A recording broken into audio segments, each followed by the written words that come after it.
you are not the customer, you are the product being sold. The advertisers that pay to serve ads on the platforms, they are the customers that the social media companies are catering for, and they're the ones that they care about. The users, I mean, they care a little bit about the users, but in the same way that like a factory farmer cares about making sure that the cows are like still living, you know, so that they produce milk.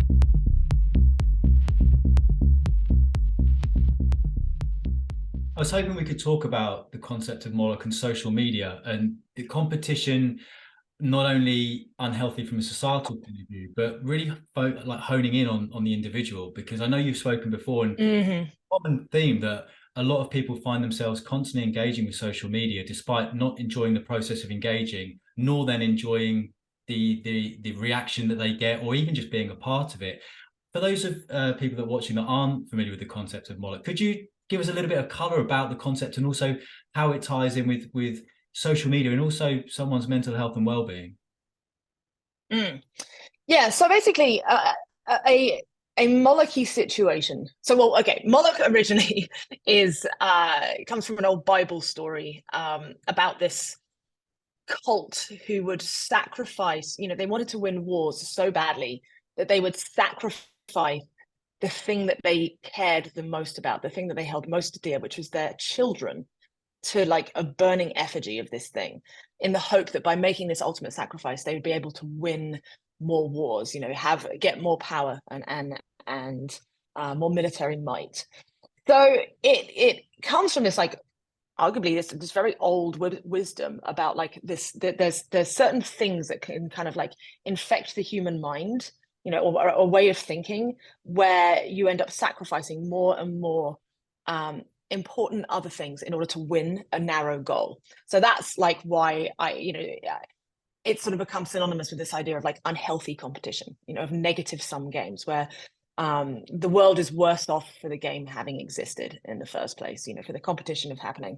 And so it's kind of become this demon has become synonymous with this concept of like unhealthy games.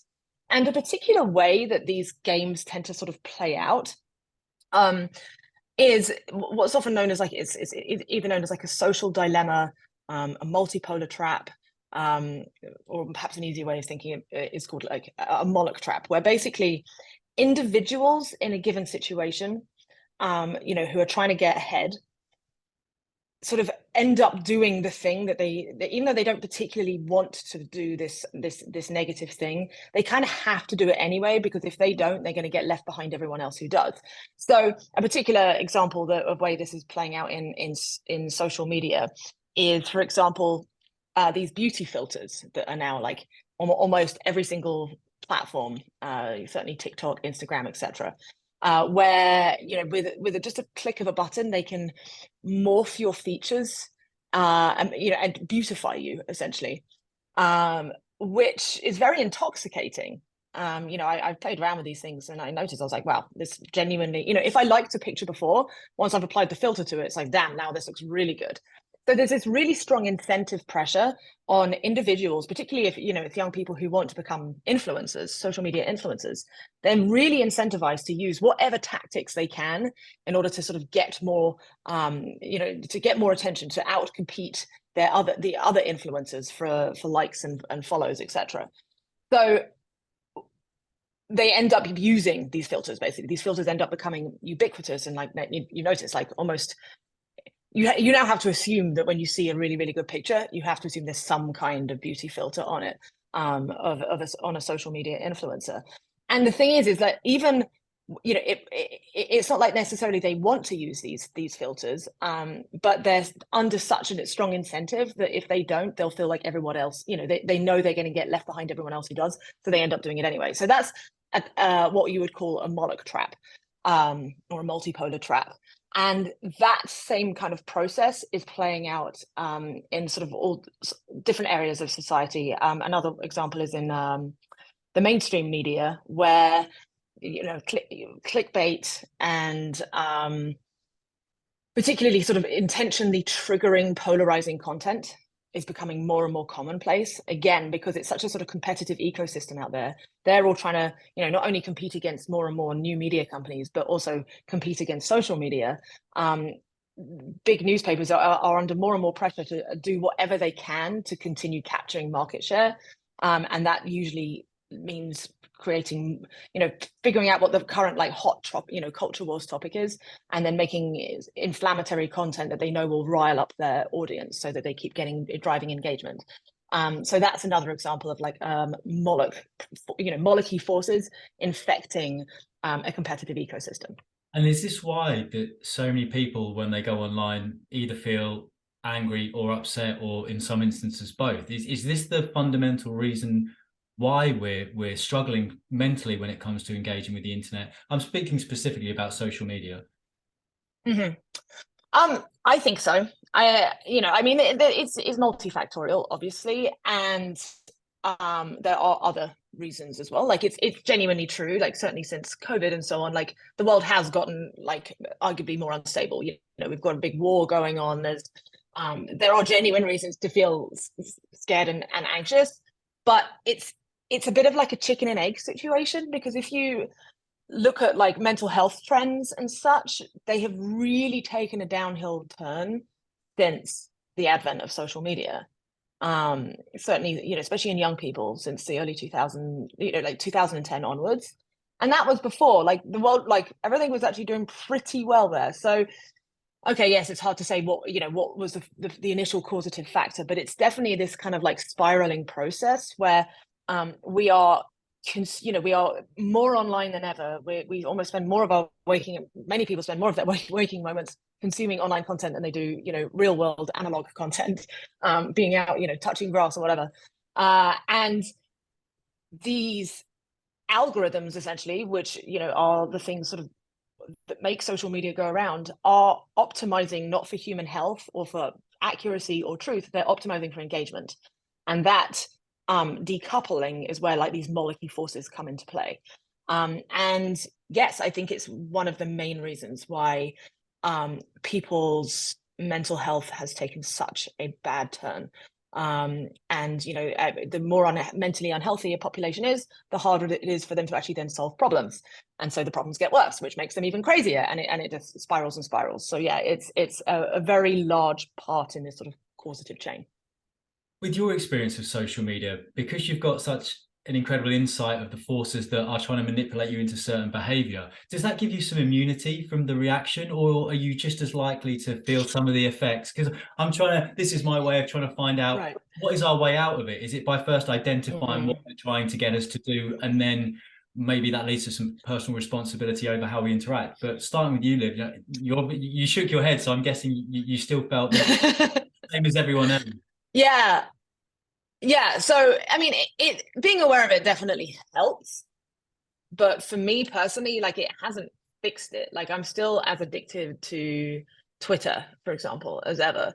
And I mean, honestly, my Instagram addiction is not quite so bad, because I'm able to basically, if I delete the Instagram app off my phone, I don't have the desire to go and look on it. But if it's on my phone, then I'll find myself. That's like a slightly different emotion on Instagram. Instagram's kind of like amusing yourself to death, kind of. It's like wireheading, where you're just like plugged in, and I just like, my feed is just giving me just the most perfectly entertaining types of animal videos and like stuff that makes my brain, it's not upsetting, it's actually like very placating content, but it's like, like it's like digital heroin kind of, and I know it's not good for me, and I just want to like keep consuming it. And then like Twitter is a slightly different form of like unpleasantness, in that it's that's like where all the culture wars stuff is playing out. And the trouble is that Twitter is still an incredibly, like, it's still the most important platform, I think, on the internet, because it's just like real-time information of like, and particularly if you follow like a nice sort of diverse range of people who are also smart and sort of tapped into like current events, you just cannot get a bit more like accurate real-time sort of vibe of what's going on. Like it was incredibly useful to me during like the early stages of the pandemic. I was pretty sure COVID was going to be a huge deal in like early January, and that's a large part because, I mean, first of all, I was in China in early January, so that of 2020, so that obviously helped. But like then I was on Twitter and I followed some certain people who were like paying attention to this, like pandemic specialists, and it was such a useful resource. So that's the argument for having it. But then the flip side is I know that there are certain culture war topics that reliably trigger me, and even though I'm aware of this, when I go on there, I feel the like rage come up, and they're like, oh, I need to share this. Like, I can't believe this person's saying this. Even now. And so, yeah, I haven't found a way to unhook my brain from Twitter. And the thing is, it's also just like a really good platform for spreading my ideas. So I need to have it for if I want to try and do this, like, defeating Moloch work. So it's a tricky one that I haven't found a particularly good solution for. But that said, awareness is the first port of call. And I think, to be fair, I think a lot of people these days are like at least partially aware that like these algorithms, at least of like how much time they spend on there, and maybe they have glimmers of the past of like I wasn't on my phone this much 7 years ago. I'd like to think some people are aware of it, but like some are like completely lost and just like, as far as they're concerned, it's completely normal and reasonable way of living your life, just being plugged in all the time. Where does personal responsibility come into this? Because obviously education is an important part if someone's very unhappy with a form of repetitive behavior, because the algorithms are always going to be ahead of us, right? They're always going to be feeding us stuff that we want and we need before we even know it. You've obviously struggled with it. I think most people have struggled with that right balance of using social media for the force of good that it can be. But what's your advice on how somebody can begin to take personal responsibility? Because ultimately the social networks, the platforms, they don't have your best interest at heart, right? Right. Well, that's the first thing is to realize that you are not the customer, you are the product being sold. The advertisers that pay to serve ads on the platforms, they are the customers that the social media companies are catering for, and they're the ones that they care about. The users, I mean, they care a little bit about the users, but in the same way that like a factory farmer cares about making sure that the cows are like still living, so that they produce milk for their children, for the calves, or produce milk for the humans that the calves were meant to have. It's realizing that is like a big step. You're like, okay, I am the like the obedient little animal logging on and walking in, and I'm being milked, and the milk is going off, and my milk is tasty for the advertisers who consume it. That's the first step. Yeah, and then like the next thing is just like really be aware of like culture wars related content. Because like do I need to define culture wars, or do you think most people know what that means at this point? Okay. Yeah, I'm sure. Yeah, I hope so. Basically anything that's like a very current hot topic, whether it's like possibly race related crime or something to do with trans rights or anything like that, any topic that's like very much in the mainstream news cycle is most likely got some kind of Molochian culture wars energy driving it. It's like a self-perpetuating monster that just like wants to keep feeding off people's outrage and fury to keep the wheels churning. Thing, kind of like let's just like the war machine that like Black Sabbath sang about. Well, it's the culture war machine. It's like a bunch of algorithms beneath the surface driving this like tension, keeping it going, and that's this thing that's tearing us apart.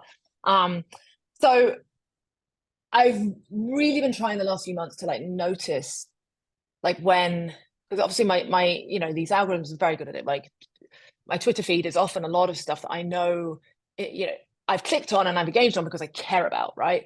And I ask myself when I'm about to share something or like post a comment, I'm like, is this, is Moloch happy that I'm about to share this? Is this feeding the culture wars machine? And if I can just get that glimmer of consciousness before I click send, and like usually then I'm like, you know what, this is feeding the machine, but I'm not perfect at it, and there's plenty of them slip through the net, and it's annoying because these points I want to make, even though I know they're feeding the culture wars machine, like are genuinely like, I do think they are correct and accurate, and I stand behind them. But at the same time, it's like, in the bigger picture, like, does this particular one matter that much? There's like much bigger issues, especially now we've got like AI looming and so on. So I really, I personally been just like using, I guess kind of like just doing as much big picture thinking whenever possible before I click send on anything, and building some kind of like stopping mechanism in my brain before I go and get involved in yet another culture war topic. And I guess that's where I was leading us towards, is before anyone does anything, how can you get away from this Molochian mindset? Is it as simple as before you do anything, think, who am I serving here? Is it Moloch or is it win-win? Is that sometimes enough, do you think, just to give you that opportunity rather than the impulsive click, click, tap, send, to give you a moment's respite to go, what God am I worshipping today? Yeah, it's certainly helped me a lot. I think a big part of that though is because I've like spent a lot of time like meditating and like feeling this concept of both of these entities, right? Like sounds strange, but like when I've made this content on like where I've dressed up as Moloch and tried to like bring it to life, like I've really gone in there and imagined like, what does this like pathologically competitive psycho creature feel like? And then conversely, like, what does win-win feel like? How does win, like, how does it approach a competitive situation? Oh, okay, it treats it as a lot of fun, but it's like always got the wisdom of thinking about the bigger picture. So for me personally, like those two words are like, I can feel what they feel like, and so it's easy to sort of drop in and be like, oh, okay. My advice for people listening is, if those words don't resonate with them yet, which is understandable, they're probably new concepts, find whatever yours is that is essentially seeking the same thing. Like, is this, am I driving the culture wars machine here? Is this is what the culture wars machine wants me to do? If yes, okay. Or is this serving it, whatever your personal spiritual, what resonates with you is like a high form of spirituality, whether that's God, religion, the scientific method, whatever that may be for you.